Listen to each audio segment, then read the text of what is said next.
Go live here. Welcome to Bridges Live. And Bridges Live presents You Be the Judge. We're here every Wednesday at 6 p.m. I have my two beautiful co-hosts. They're just some powerful women in this world and attorneys. We have Marilyn Pierre, attorney at law, and we have Judge Claudia Barbara. Every week we like to tackle on information about understanding about what's going on, specifically about the law section of our community and around the world.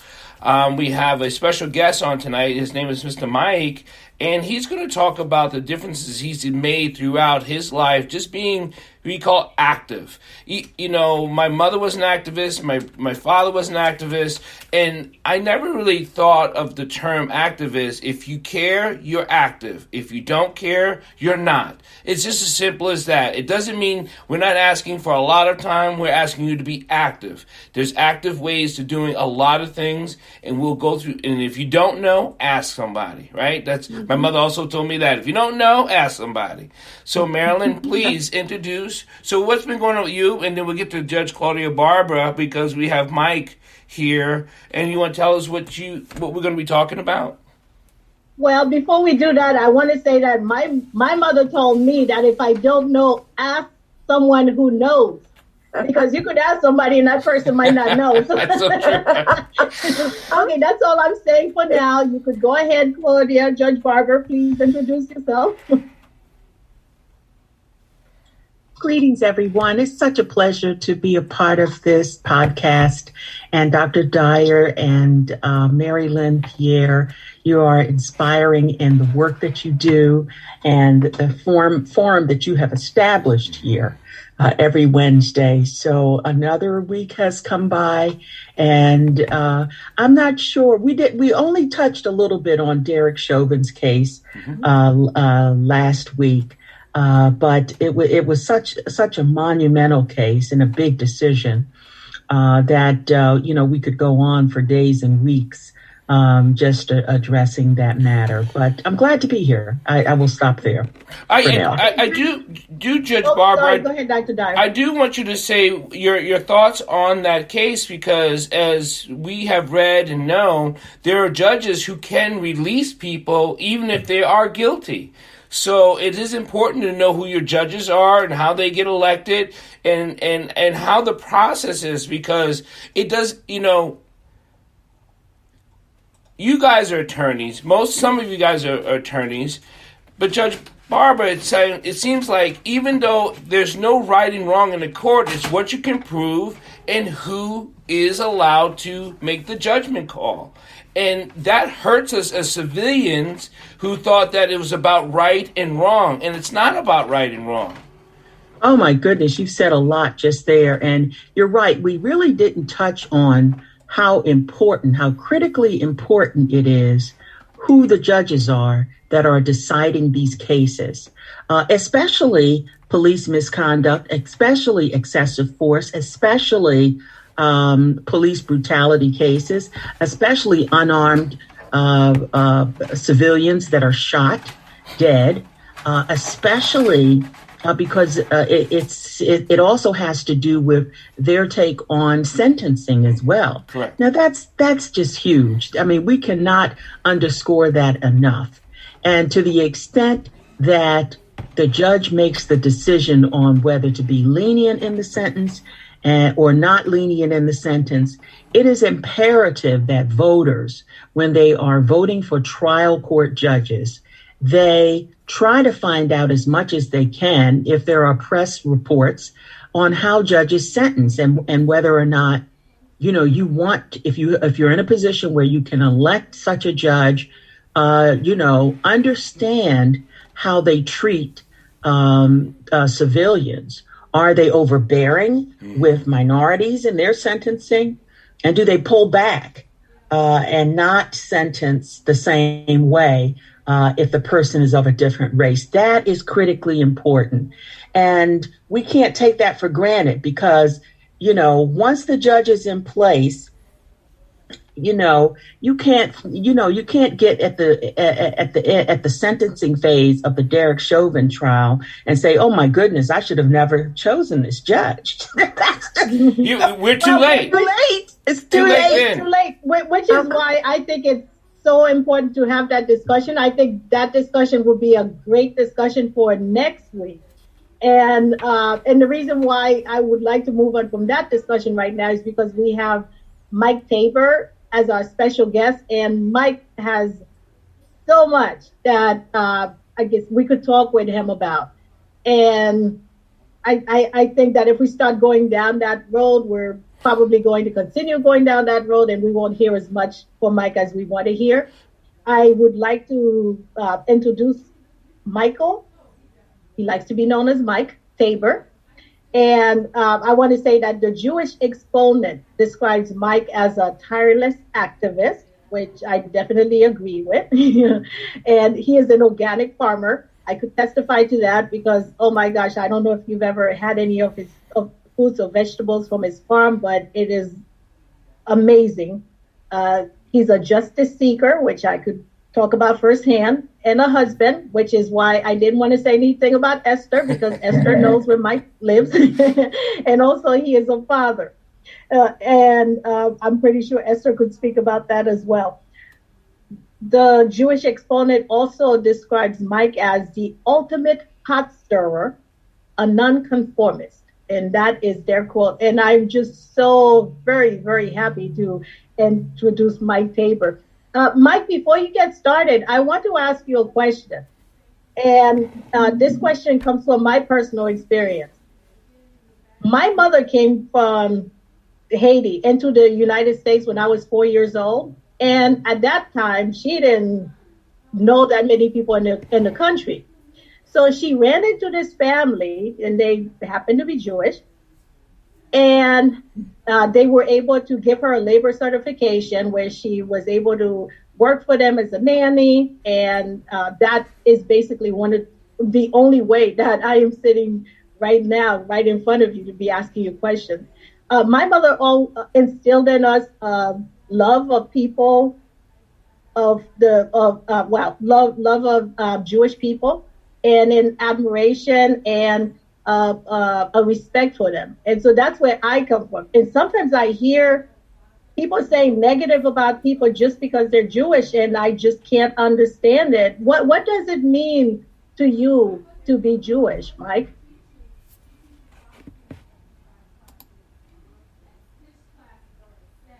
You need to unmute yourself.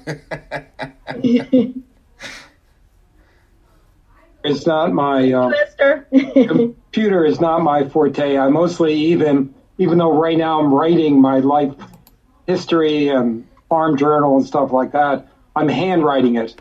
So Esther puts it in computer format. The old saying is Jews are like everyone else, even more so. That's the self-description. That's pretty traditional. And it does bother a lot of people, Jewish and not Jewish, when they hear conspiracy theories. And that goes to extremes, especially when you listen to people who have conspiracy theories. And we've experienced those with one of the places where we have a farm market in Ward 8. That came out about Jews having secret meetings to control the weather. And on our farm, I've been a farmer for most of my life, about 50 years. When I heard about these secret meetings, I sent a message and I said, I want to know about those meetings because we have too much rain. And as a certified Jew, I'd like to go and speak out to try and get some more sunshine and less rain. But the conspiracy theories, just like conspiracy theories about any ethnicity, any people generally, are very ugly and very disturbing, of course. So the Jewish, during the Trump era, and groups, crazy groups like QAnon, you had death rays from space, Jewish death rays causing, what were they causing? Forest fires. So I don't claim any strong expertise as a person who's Jewish, just my own paths of self-discovery and trying to understand beyond the religious school level what my history, what my people, what our life experiences have been going back as far back as I could trace it. So, and I did once teach a course in Montgomery County for incoming teachers to the county on Jewish sensitivity. Someone still teaches that course. But I was taken aback by how little people knew about Jews. And how I feel is I'm somewhat unusual because I was brought up in a low-income housing project in Brooklyn. I'm not sure why, but when my father came back from World War II, rather than use a GI Bill, they chose not to buy a house, which they could have, the money of which they could have retired on. Instead, they qualified as low-income, people, and I grew up in Fort Greene housing project. Fort Greene was in Brooklyn as well? Mm-hmm. Yeah, Fort Greene is in Brooklyn, near the Navy Yard. Yeah. Mm-hmm. And so I grew up with overwhelmingly people of color, other working class Jews, Italians, not too many Irish, no, Puerto Ricans. There was a big influx in the 50s of people from Puerto Rico. So I got a different, and I was actually taken aback when I heard Jews were supposed to all be wealthy, because I knew that wasn't our background. Our background was not poverty, but pretty close to it. Both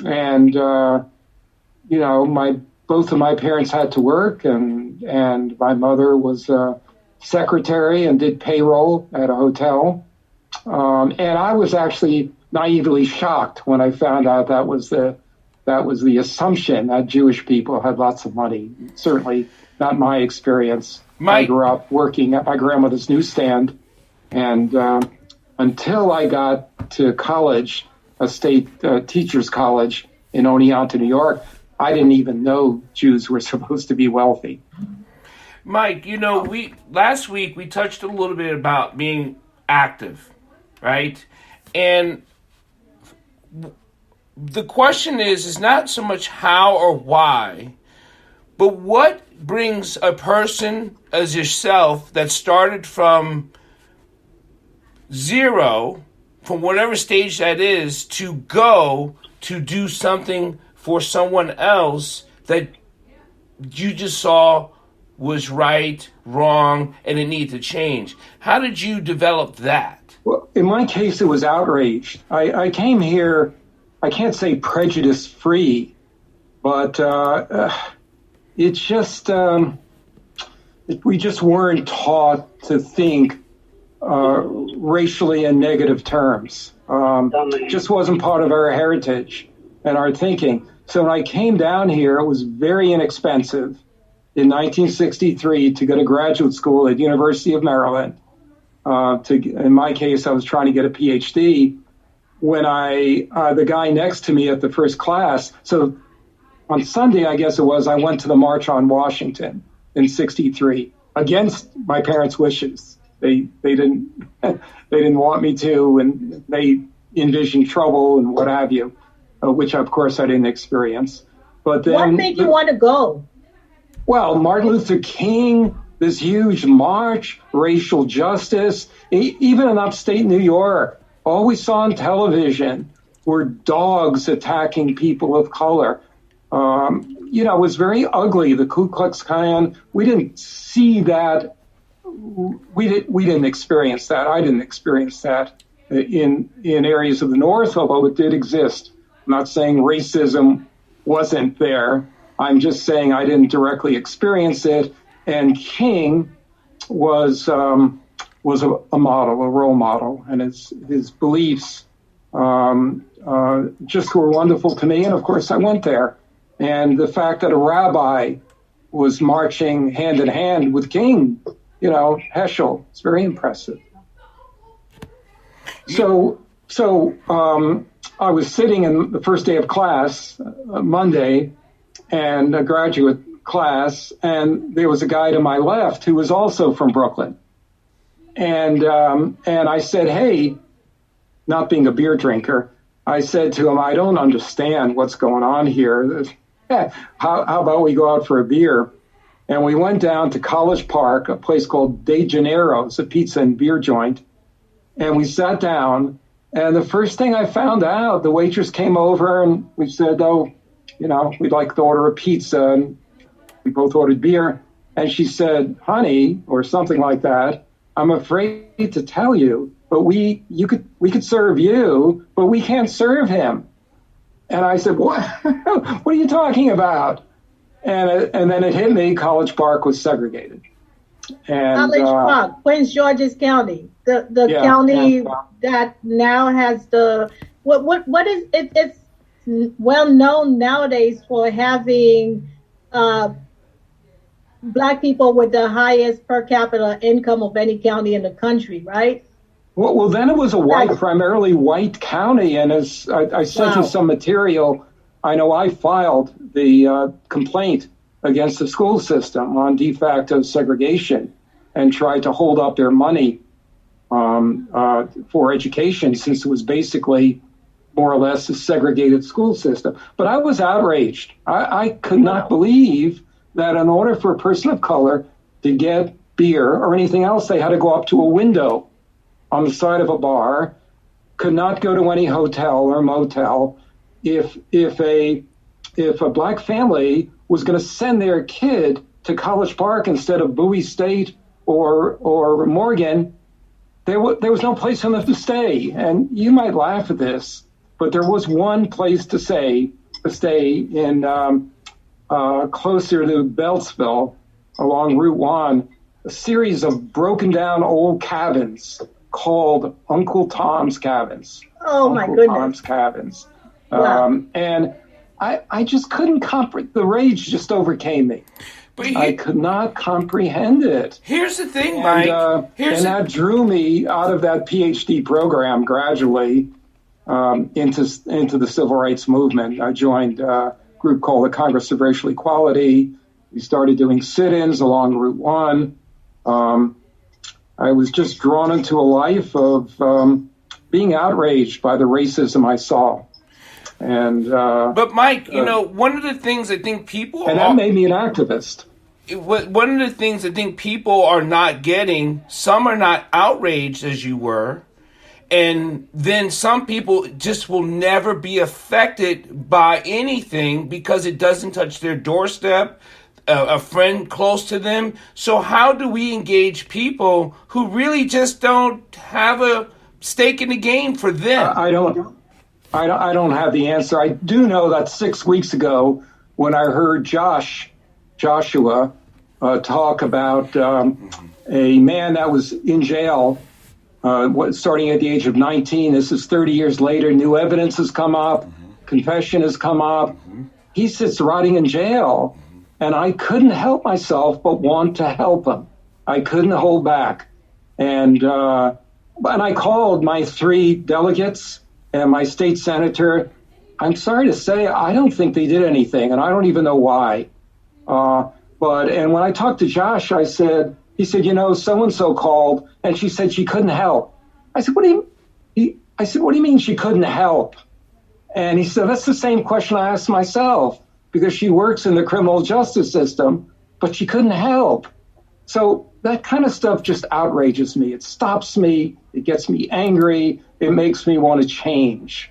And part of that is the heritage, which is about social justice and compassion. Part of it is the attitude of my parents, my grandmother, who, because I was a street kid in Brooklyn, and we all used the N-word, because most of my friends were Black, and I used it in front of her and my Jewish grandmother from Bessarabia, who only showed love to me, slapped me across the face and said, that's who I am. I'm dark-skinned. I don't want to ever hear that language from you again. So I think I must have been taught those lessons early. And I think that helped with activism, outrage, rage, and wanting to change the system. And you know, it was freedom now, then, with CORE, not waiting for legislation, not waiting for a bill, not waiting for next year when something might happen, but sit-ins and arrests. I've been arrested a lot of times. I've experienced those Prince George's County jails. And if they're that racist toward me, you know, people in CORE who were black, I mean, it was hard, it must have been horrible. But, you know, so rage plays a part, anger, and wanting to change the system, and being proud of that heritage I have. Because just like people of color who were born light-skinned, you do have the option of not being identified as a person of color. And that, I think that's what happens a lot of times to Jews and other ethnicities. They could easily stop having that unusual mark against them when you don't need to have that. Because I learned when I worked in the civil rights movement in the South that the Southerners, Jews weren't considered white. And it was hard for me to comprehend that. But if anybody's lived in the South, because we don't fit into the usual categories, a lot of times we're not quite accepted, probably even today. So isn't that kind of a clan mentality that the Southern folks did not consider Jews? I mean, it's terrible how we identify, brand, whatever you want to call it. But a lot of things of what you're saying speaks to systemic problems. Oh, they are. You know, the whole idea of dogs being loosened on only black people, only black protesters. Have you ever seen that happen to white protesters? Have you ever seen that happen on the white male governor, the white male anything? Oh. You know, I have never seen civil rights, photos of white folks being arrested and dogs unleashed on them. I've just never seen that. Well, I just want to say one thing here. This is Mithun Banerjee. I actually was born in India, and India was under British colonization until 1947, and we had almost 190 years of British rule from 1757 to 1947, and the hotels were like the same, where they said no dogs or Indians allowed inside. Okay, that is how British had done that. And there was something called General O. Dyer during 1920s or something, that 13 or 20, I don't exactly remember the year. So peaceful protest was happening. It's called Jalyan Wallabag Massacre in North India, near Punjab. 2,000 people gathered, child, kids, and man and woman. So General O. Dyer, they don't have any arms or anything. 2,000 people were dead by just direct shooting. And what happened after that? People did an outcry of that. And even the Rabindranath Tagore is one of the very famous poet from India. He got the Nobel Prize and also the knighthood, and he gave back knighthood because of that. And that General Dyer, he was tried in the court system, and he was let go, killing 2,000 people plus with no arms, nothing. And I'll tell you one thing, because when you were saying dogs, and I just remembered that from India, I couldn't able to stop myself. I'm sorry to interrupt. But I myself have seen racism in this country and in judicial system, unfortunately, very unfortunate. And I wanted to stop at that and continue. Sorry to interrupt, but I think thank you very much for host to have this. I just want to say. Sorry. I just wanted to ask something, because I remember the song from the musical Oklahoma, You Have to Be Taught to Hate. And I just don't understand why people are teaching other people to hate and why people are learning to hate other people. Now, Mike, I don't know if you've had a chance to look in the chat, because there's discussions about how in Virginia there were places where Jewish people couldn't go. And, in Kensington, there were country clubs that Jewish people couldn't become members of. And even in colleges in upstate New York years ago, they had Jewish clubs and they had other types of clubs. I don't know if you want to comment on any of that, or if anybody else wants to jump in and comment on that. Look, we could always, even though to me it's a badge of honor that that some people don't consider us white, we always have the privilege of escaping what people of color have to experience all the time. In fact, once I'm very active in a Jewish men's group for the last 35 years. By a men's group, I don't mean bagels and lox. I mean, we talk personally about our relationship with our children, our partners. It's somewhat unique. And about 25 years ago, we challenged each other to wear a kippah, a head covering, which I wear all the time, but not a kippah. And we couldn't do it. We, as mostly secular Jews, not identifying ourselves religiously, we had a difficult time marking ourselves. So that was an interesting experience. Look, Jews my earliest childhood memory was going with my parents the only time they had off. We eventually, as I got older, we bought a car, rented a garage space, and once a year, I don't know why we did it, we went to Canada, and we overshot the Catskills and ended up in the Adirondacks. And we got out. I was helping my father lug some baggage up to the hotel. And my father signed in with the name Tabor. And the guy at the desk said, Tabor, is that of Eastern European heritage? I forget what he said. He didn't want to say, are you a Jew? And my father said, yes, we're Jewish. And he turned the book around. I mean, this stands out as like 8 or 9 or something like that. He said, I'm sorry, there's no empty space here. Oh my goodness. And that's the first. Oh, wow. Again, people of color, they couldn't even walk up the stairs. So I'm not holding it out as a privilege, as a special mark. We could always disappear. And he could have said, oh no, we're Unitarians or we're whatever, but he didn't. And it was simply in the 50s understood there were certain places that Jews were not allowed. And you could have signed your name Brown and gotten through, probably. I don't know. But the thing is that the question that Mary Lynn raised about why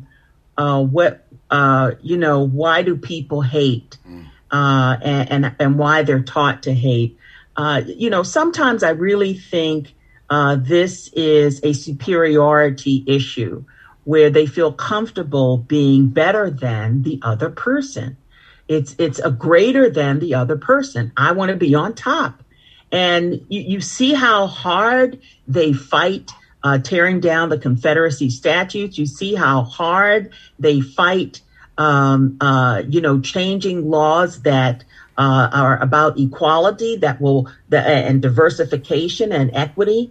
They fight that tooth and nail. And even a Baptist convention, a denomination, they even had problems eliminating white supremacy as a subject, as part of their ordinances. I mean, it's unfathomable how they will hold on to white privilege and at the same time be in denial, that they're not doing it when they are doing it. But they understand it very well.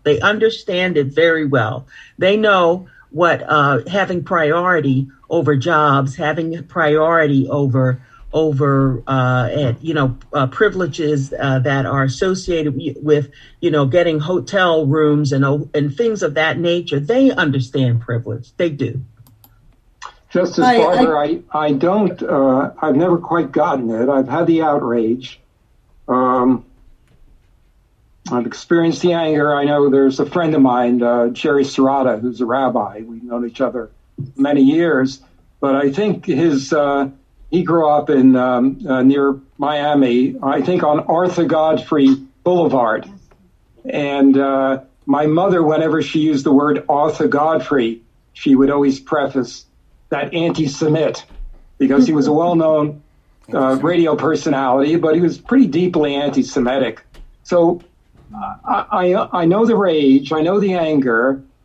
I'm going to say in a genteel way, maybe it's a fear of strangers, generally. Maybe that's at the root of this hatred, the racism. Some of it is fearing the loss of power. Some of it is really fearing the fact that you're not going to be on top anymore. You know, that you have to have that top spot. But there's also a political. Hi, I'm Vicki Stern. I wasn't planning to talk, but Mike, there's so many things that you bring up. Although now I'm a little bit intimidated by Jerry Sirota being here. I just realized. So correct me if I don't understand anything. I'm Jewish. I'm part of Jews United for Justice. Although I was raised in New York as an atheist. There's a lot of things that I could talk about, and I'm now calling that in myself Jewsplaining. But I think that one of the biggest things that I've learned lately is how much I really have to look at myself as white in America, because there's some elements of that are very difficult, in that we were the center of a lot of hate for thousands of years. And I could go on a lot about that, but I'm really working on this self-perception as white. I think that's very important in America, even though in my the way I was raised, I think my parents always said they're going to kill you anyway. You might as well tell them you're Jewish, they're going to kill you anyway. That was how I was raised. So I have a fear factor with blonde people, to be frank, so it's been a real learning process to be white. And I think that one of the things that makes a lot of Jewish people, but not all, we're very diverse like everybody else, but a lot of us have a sense of, during Passover, we say we were slaves in Egypt, not just our ancestors, but we personally. And you have to think about life from that perspective. And I think that for a long time in America, many Jewish people have felt like that. And that is why many of us have been, I think that may be an underlying Mike Tabor thing. And I'm nowhere near as wonderful a human being as Mike. What are you talking about? But Mike is so wonderful in acting on his outrage. I have had a similar thing when I came from New York to the rest of America. I couldn't believe it. I wouldn't tell people I was Jewish, let them think I'm Italian or Puerto Rican or something from New York. But anyway, I'll shut up now. We try and, as Jews, if we're conscious of being Jewish and if we're proud of being Jewish, we diffuse it with humor. That's our, and if you think of a lot of well-known Jews, sadly, Woody Allen, but also Seinfeld and Larry King, it's all about humor. And I found myself in the summer of '64 with Congress of Racial Equality, going door to door in not that far from Durham on voter registration. And I was kind of shocked, but in those rural roads, black and white families live near each other. And in training, we always went out on a black voter registration person on a white person. And we were told to be careful not to knock on a white door, because obviously we had the core buttons on, black hand shaking with a white hand, had Freedom Now on, and probably something else. And sadly, I wasn't watching and knocked on a white door. And they saw me with my bib overalls. They knew what it was about. And they started cursing at me. I mean, really badly. And my attempt was to leave quickly, to run. and I couldn't find my coworker across the road. I didn't see him, and I started walking away, and then I saw the pickup truck blocking my way, an old red pickup truck with gun racks, and I saw them looking at me, and they started screaming at me, calling me names. And one of the names was Yankee son of a bitch.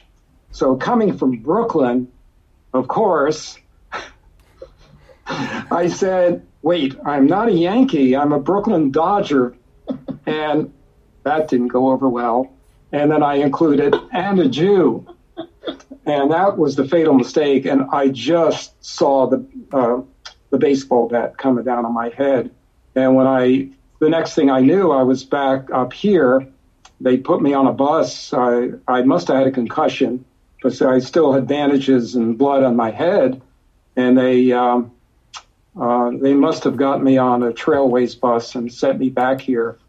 And someone picked me up, and I really did not remember what happened.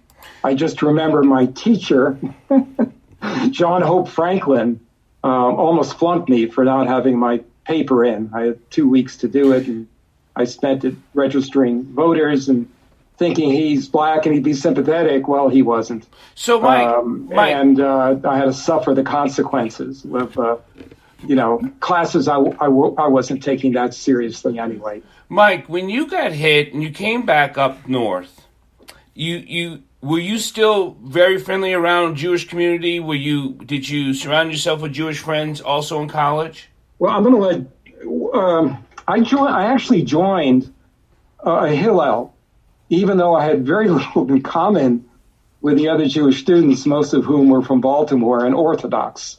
And I, like Vicky, basically not an atheist, but I wouldn't classify myself as religious.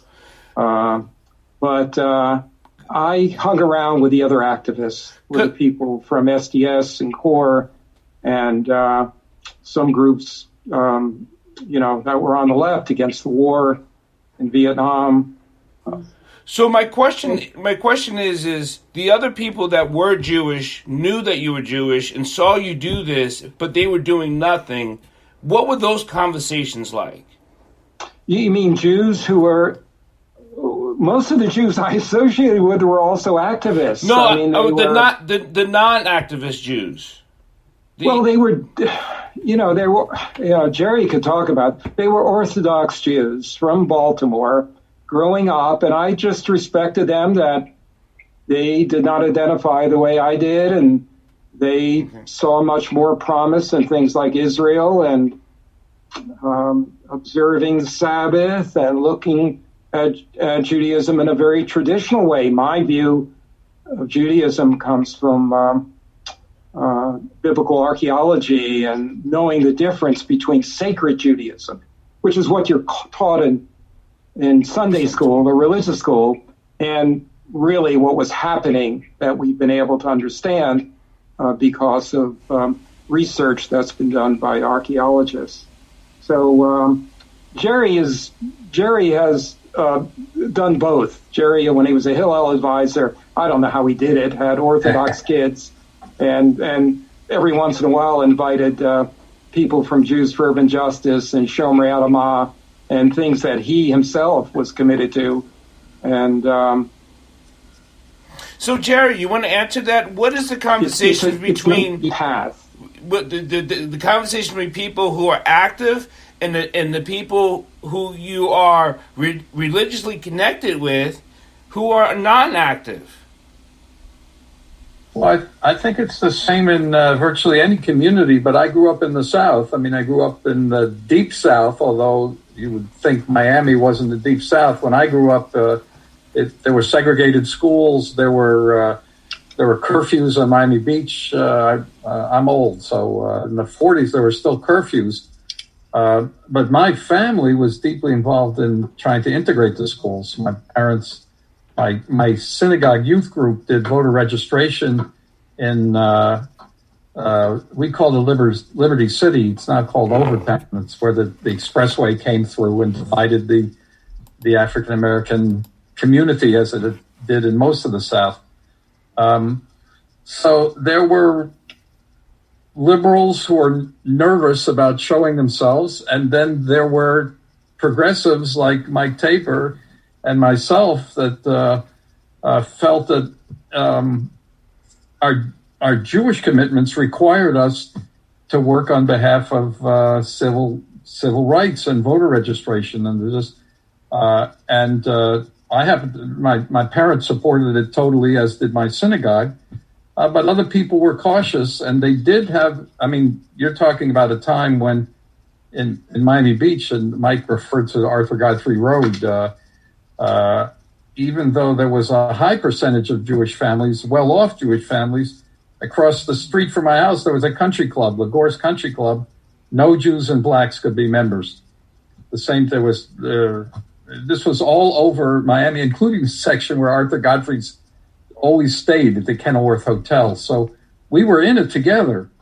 In the South, we were in it together. There always would be people who, because of the 95% of us, not all, but 95% of us who could pass for white, there would be people who would, in effect, escape from what their Jewish tradition really required them to do, and what their history would show them was necessary in order for all people to be free. And you'd think that everybody from the Jewish community would be like Mike and me and Vicky, but it obviously wasn't the case. So how people responded, I would say they were embarrassed. They were embarrassed that they weren't with us. It wasn't that they opposed those of us who were active. They were afraid. They were afraid, and in the South, they had some reason to be afraid. In perhaps smaller towns, not so much in Miami. People did fine without being active. But I think getting back to the question of how to avoid people learning hate. One of the ways that my family did it best. I mean, we had black friends. We went to black churches as well as going to synagogue. All of them. I have 3 siblings, and all of them have the same values and are active in their own way, in their own place. So it's a question of teaching. I happen to be a rabbi. And that's what I've tried to teach. And if you're not popular with those teachings, it's too bad. I mean, it wasn't always that easy, even among my students, as Mike was saying, because I was mostly a campus rabbi. I'd have students that object to my teachings, probably more so the fact that I was supportive of Palestinian rights, along with being supportive of Israel. I was raised that way, and I'm still that way. And I'm glad that there's a Jews United for Justice, the strong inheritant of the tradition of Jews for Urban Justice, that's still incredibly and wonderfully active in this community. But isn't also the connection about the fact that the love, Dr. King was about love and promoting nonviolence.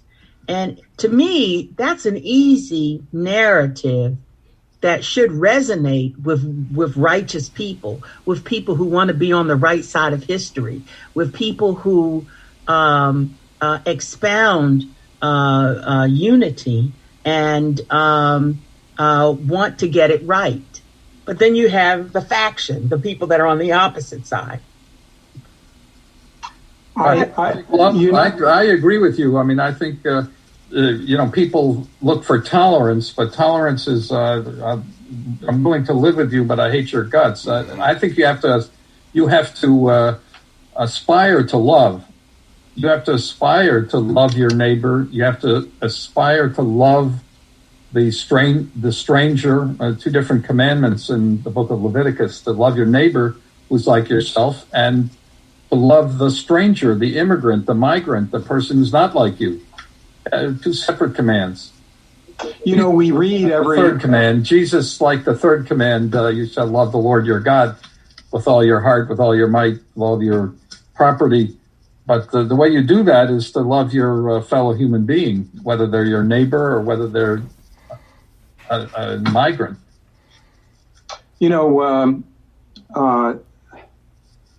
You're talking to a group. I wish there were a lot more of us. I wish we were the majority.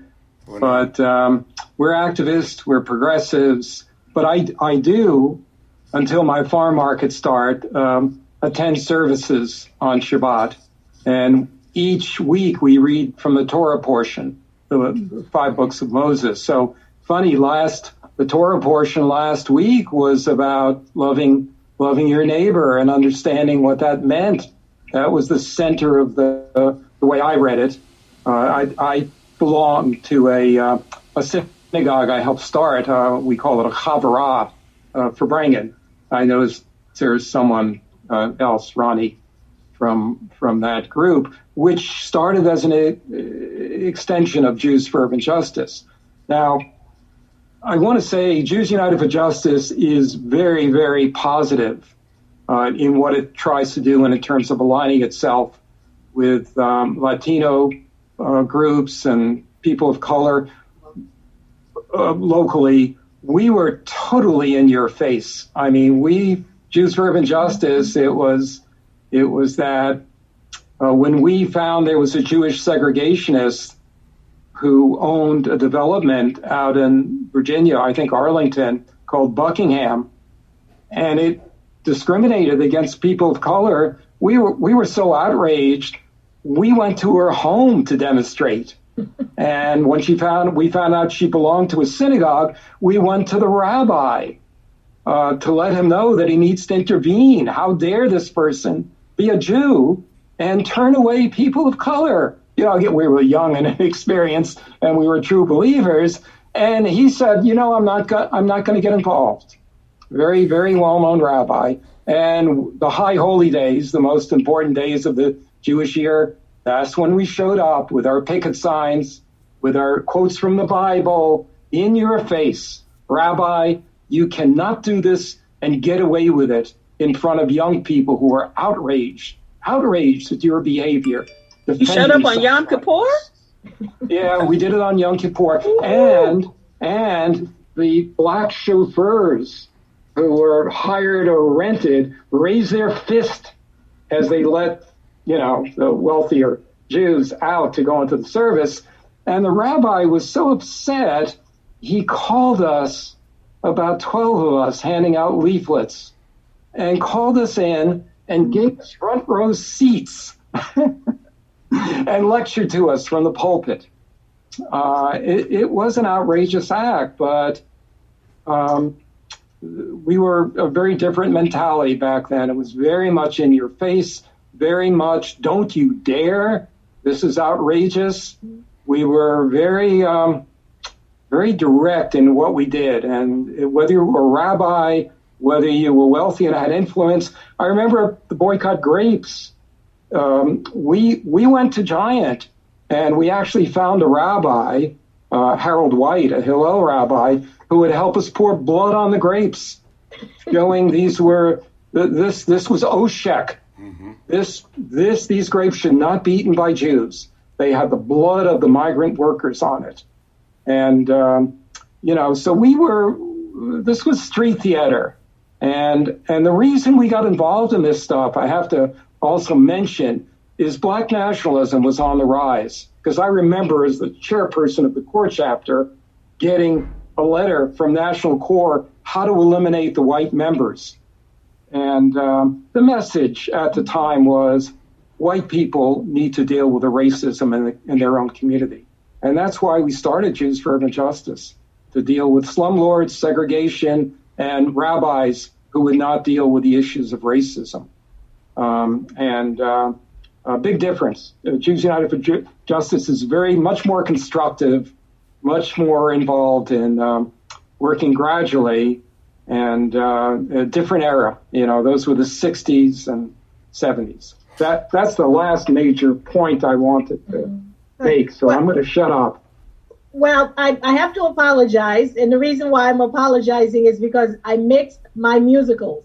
Because that song is actually from South Pacific and not Oklahoma. All right. So, That's right. So sorry about that. But I do have a question, though, which is I've heard Jewish religion. I've heard, white people. I've heard. So what exactly could you please explain what exactly you mean? Whether it's you, Vicky, Jerry, Mike, what exactly do you mean when you say Jewish? Because a lot of people don't understand whether it's a religion, whether it's a people, whether it's it's a race, because we've talked all about that. What exactly is meant by that? Or is different things meant by that? Nothing homogeneous, nothing, it's,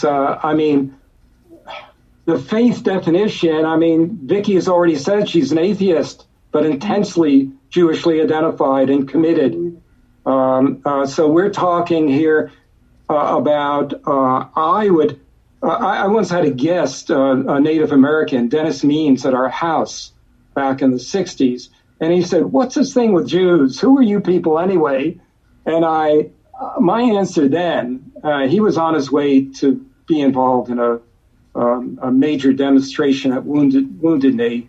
And I said, "We're a tribal people who forgot that that was 60s, 70s early thinking." I still think it stands to an extent, but it was really Napoleon and something called the Council of Jewish Notables, that if Western European Jews wanted the right to vote, just understand, Jews didn't have the right to vote during the Napoleonic era, 1806, 1807. He convened the Council of Jewish Notables, a Sanhedrin, to discuss concessions the Jewish people of at least Western Europe would have to make if they wanted to vote.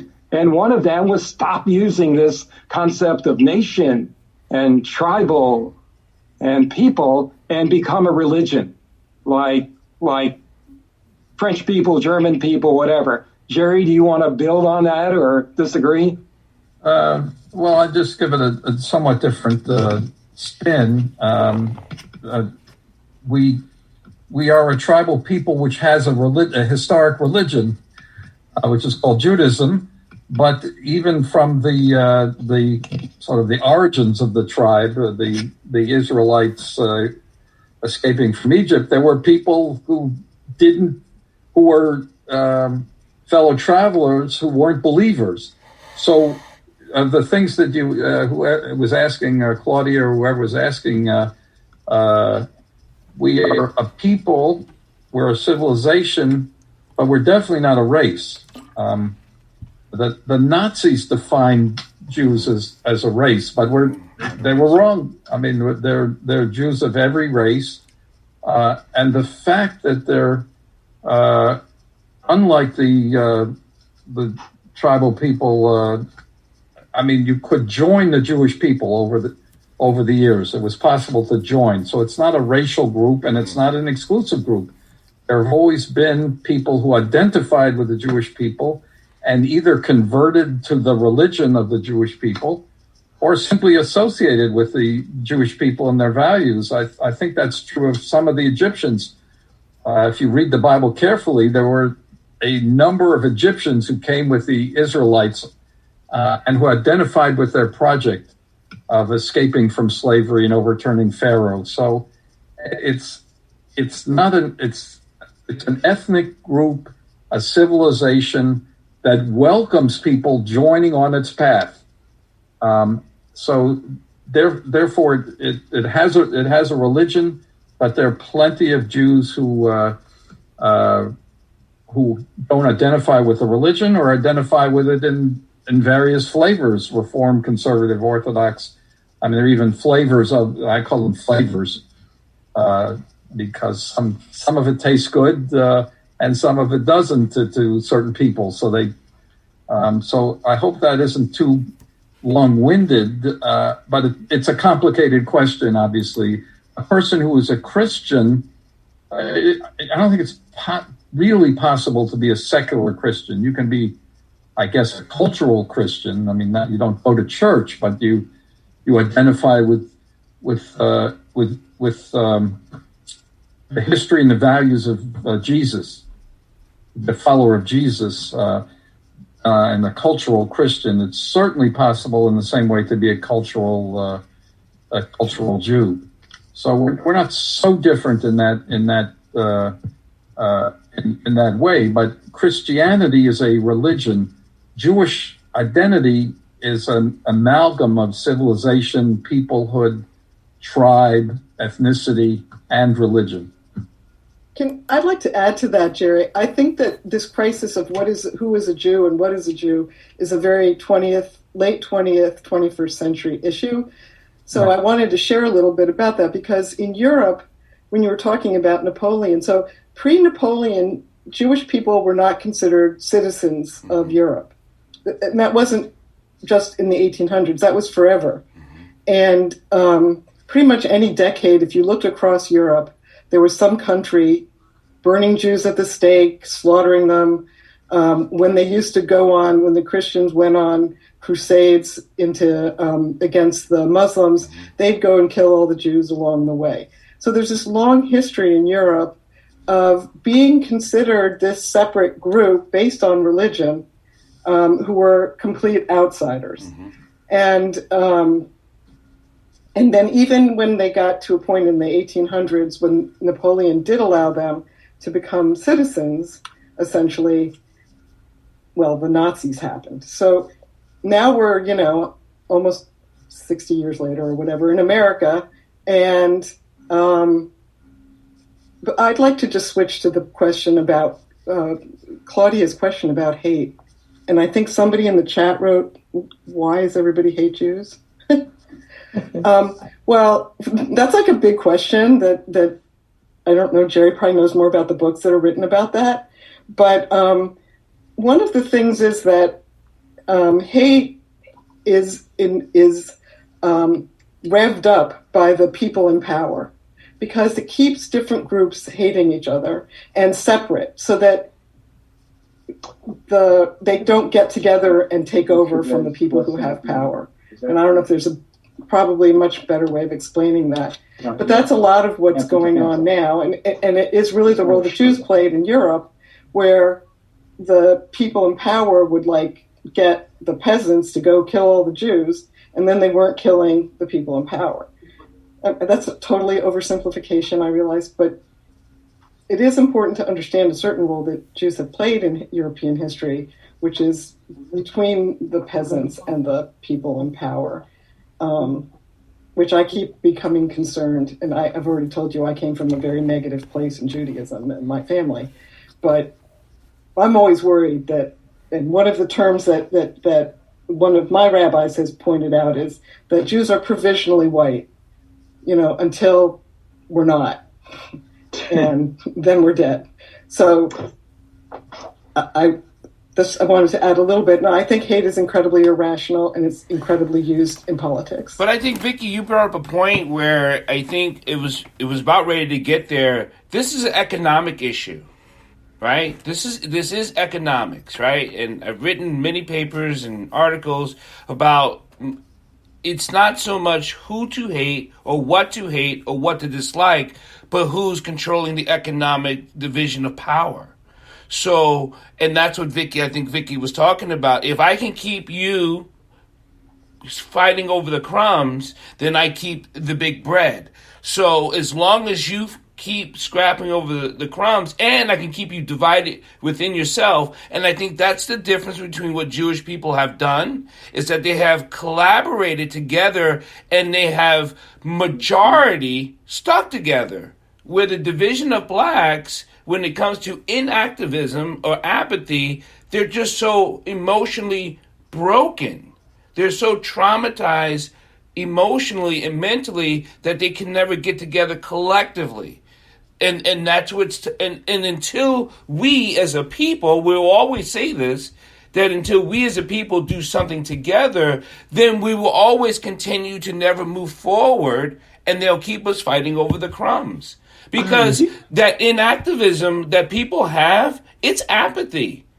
it's not just fear. So I know, Gerald, you said, some people are just afraid. Some people just don't want to do. And Mike, when the time, you had a bat hitting you on the head and things that you were doing, we're not doing this to be heroes. We're doing this because it needs to be done. We're looking for something.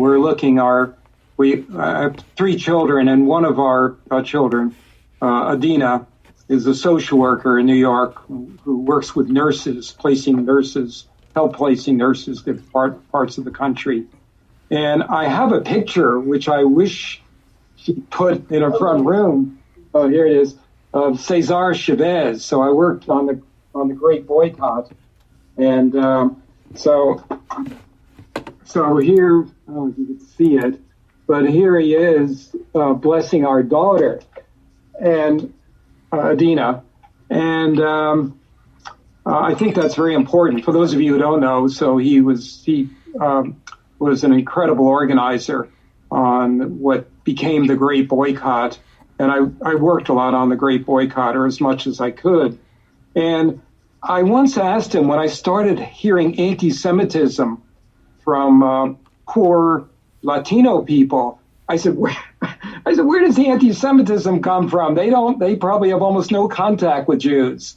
And he said, you know where they pick it up? The same place a lot of black people in the South pick it up, from the oppressor, from the racist, from the boss, from people who they actually have a secret embracement because they're the boss. I mean, that's why I think some people voted for Trump who shouldn't have voted for Trump, because they hear the racism and they said, oh, this is the way white people think.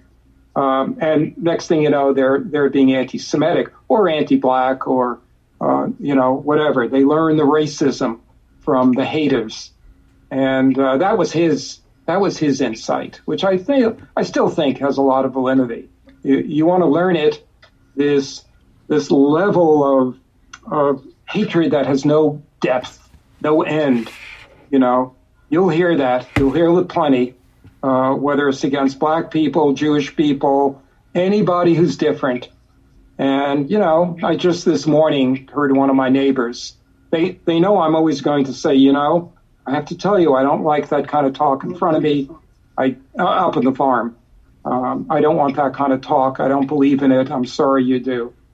So it's important to speak out, if you do come in contact with working class white people, Trump supporters, sadly, as I do all the time up in the farm area where I shift between that part of my life and then coming down here. And I learn about all these despicable things going on across the country, including this horrible case of this now black general, who was treated in such an ugly way when he went to VMI, being exposed to the hatred and anger. It has no depth. It's not rational. It's not a matter of education. It's being taught by parents to hate. Yeah, and Mike, I could listen to you all day and all night, but someone did have a question about, oh gosh, what was it? Farmers being displaced in the District of Columbia. I don't know. Kim, do you want to unmute yourself and ask the question, or do you want to put it in a chat? Oh, okay, you're unmuting yourself. Please ask your question. Sure. I'm sorry. I just responded to you directly. So I found out about this call from One DC, and they had said that y'all specifically would be discussing displacement and farmers markets in DC. So I just wondered if we're actually going to discuss that tonight, or if they made a mistake. I think we've been kicked out by some trust of the space we've been at. I'd like to thank everyone for watching. We're going to continue to have this conversation here offline. We'll be here every Wednesday of You Be the Judge. Tune in, share, like, and tell us what you think. And we will be visiting with you next week.